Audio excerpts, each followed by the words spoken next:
And welcome back to the Money Classroom. And we are going to take this opportunity to address your questions. We've had several topics and things ready for you all, but this time we wanted to hear from you. What specific things did you need to know, and what could we ask our instructor, Roy Sutton, Vice President, Community and Economic Development Manager with Fifth Third Bank? But these are good. I could relate to several of them. Here's one of the first that came in. I've heard you talk about savings and why it is so important. I don't know how saving is possible because I'm living from paycheck to paycheck. Now, that's a common question, common situation that we've had. What I encourage everyone who's listening here, if you are living paycheck to paycheck, I want you to really commit yourself that you're going to save something. Mm-hmm. You're going to get beyond that. Mm-hmm. And then when you can make that commitment, what I also want you to think about is telling your money where you want it to go. I love that. It's much more empowering. And what I hear is going from a broke mentality to a saver's mentality. Yeah.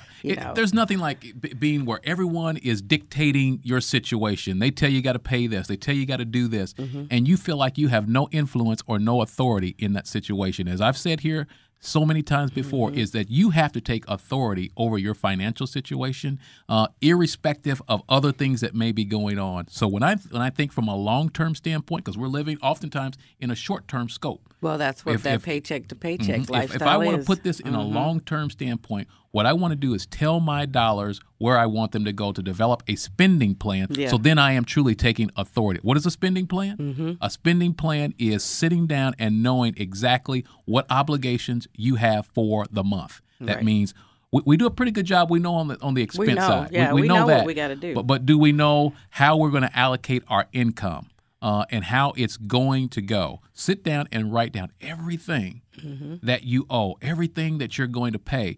And some things you got to make some decisions. Something's going to get cut if you're going to take authority over the situation. So even though there may be some things that fall off the list, it happens every month. We're deciding what it's going to be and making a deliberate effort for that. And that's why we have been blessed with the resources that we have. The Lord has given us resources so that we might be able to use them as a good steward would. Mm-hmm. And a good steward or a manager of his or her resources is thinking through. And they're not allowing all these new situations to dictate how you're going to maneuver from month to month, week to week.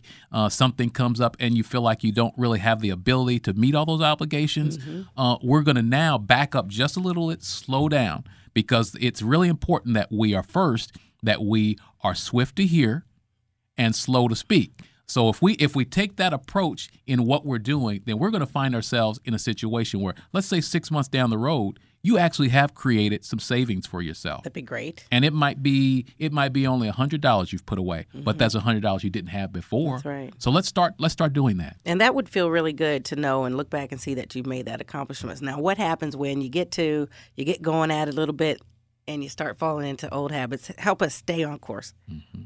It's very easy because to develop a good habit, I think they say it takes 21 days for you to have a habit that will stick with you. Mm-hmm. You have to be committed to doing this. You don't like the situation that you're in.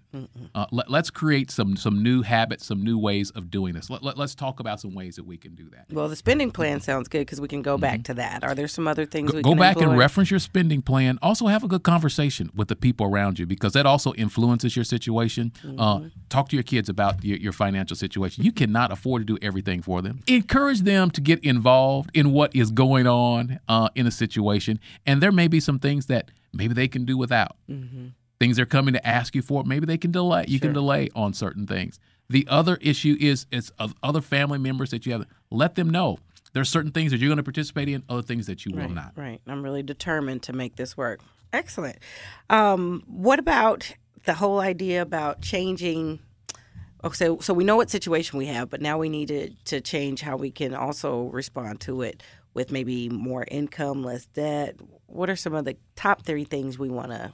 There are some situations where we find ourselves in where when we look at what is coming in and what needs to go out, it's just not going to balance.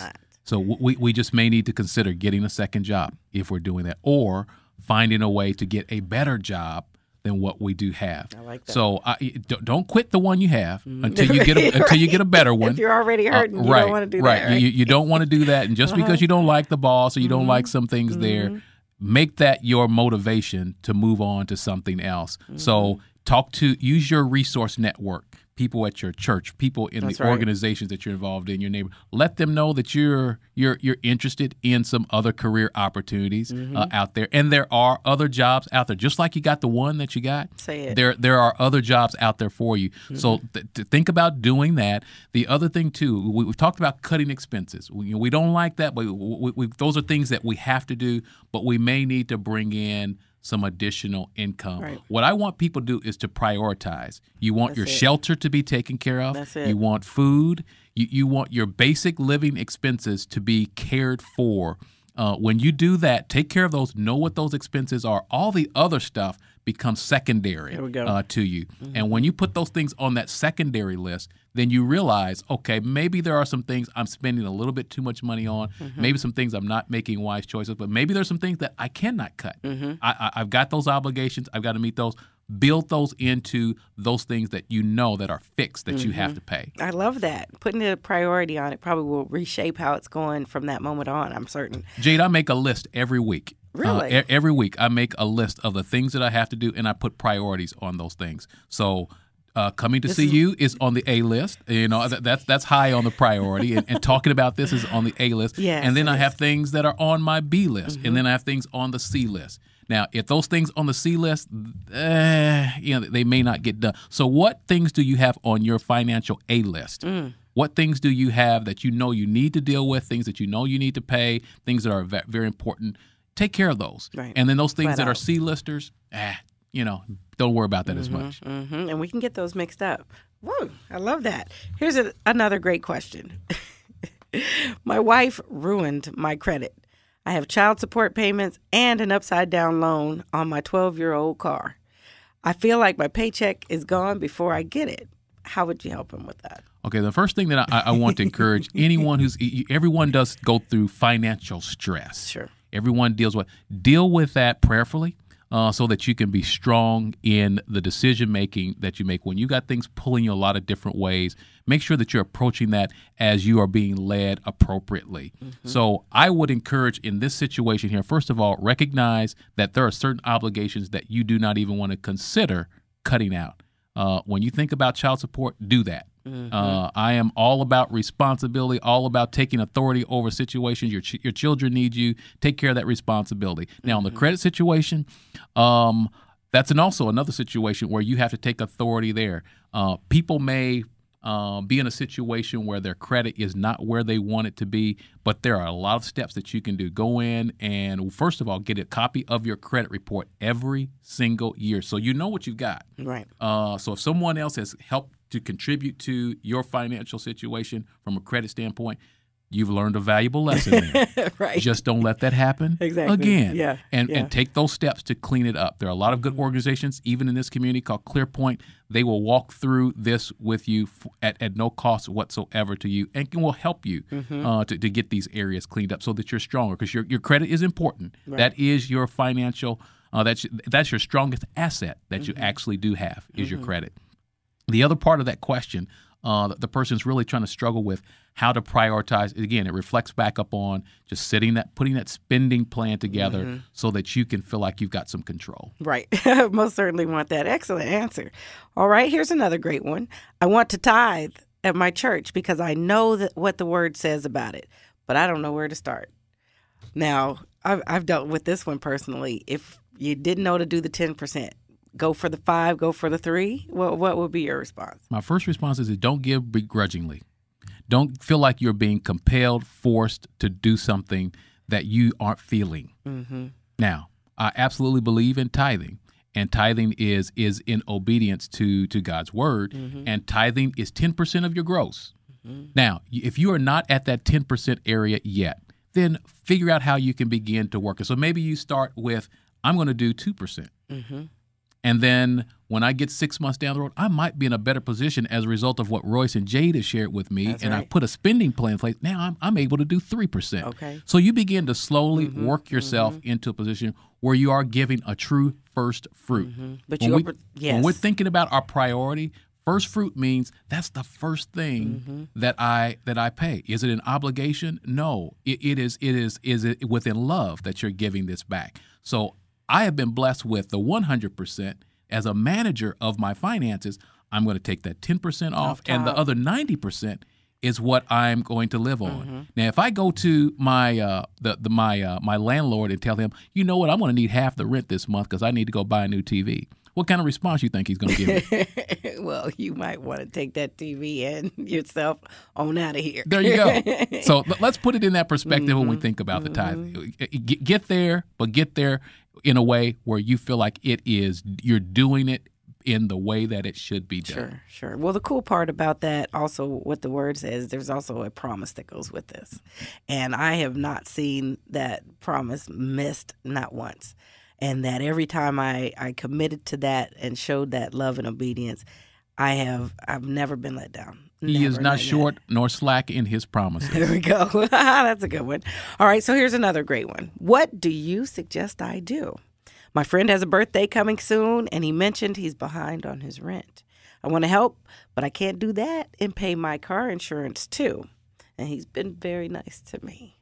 Okay, now I want to be a good friend. I cannot say anything that competes with love and affection, because sometimes the things that we say and the way we may respond as a result of love are not the most rational things when we look back through the sands of time of what we've done. So you know what I recommend to this person: his home, his shelter. Understand what I said. The importance of the priorities. There you go. You need to have a place.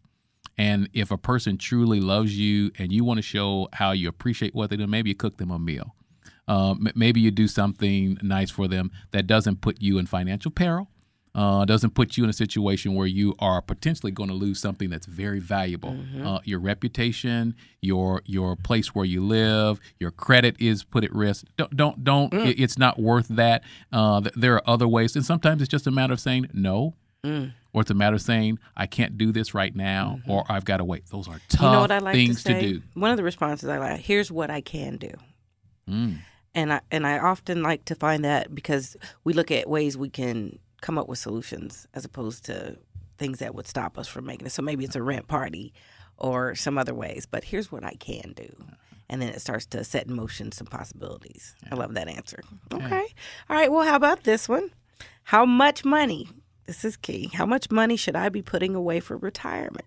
Through my 401k or 403b plan? You will not be able to work forever. Understand that. You can't. You may think you're a working machine, that you got all the skills and the talent, but there comes a point when you won't be able to work. So you need to prepare for that now. That's another one of these areas of savings that we probably don't talk enough about. Fully maximize the match on your 401k if you've got one of those at your job, or 403b. Put some money away. You want to get to the point. What is recommended, if you can get up to 15% of your income put away toward your retirement, then you're in a better situation to prepare yourself, because we know that there are very few companies that offer pension plans anymore. Social Security is not exactly the most stable area to rely upon. So essentially, whatever we've put away is what we're going to have to rely on in the golden years. Oh, man. Well, see, you're looking at it like that. That makes a huge difference. Wow, Royce. This was an excellent Q&A, and I love that we were able to sit down with you to get some of these questions answered. What are some of the final things you want us to know before we go? You know, and what I'd like to share is that doing this can become a natural part of what you do and who you are if you practice it. Everything gets better as you begin to practice it. Are there's going to be some situations that come up that are unexpected? Absolutely. But if you're saving, that helps you with the unexpected. When you make purchases, take time to just step back just a little bit, think through those purchases, and think, okay, can I get this for a cheaper price? Can I go someplace and find this, and maybe it's a better option for me? Or do I need to have this right now? Sure. So those are the kind of things I really would like our listeners to really take hold to. But then also, as we think about lifestyle and all, we don't need to have everything. We don't need to keep up with the Smiths, the Joneses, and the Jacksons. Right. We don't need to do that. Right. All we need to do is think about how we can live on less. Live on less than we make. If you can begin to do that, live on less than you make, you're going to make some positive strides that will benefit you, your family, and your future. Excellent lesson. Great class. You're welcome. Thanks.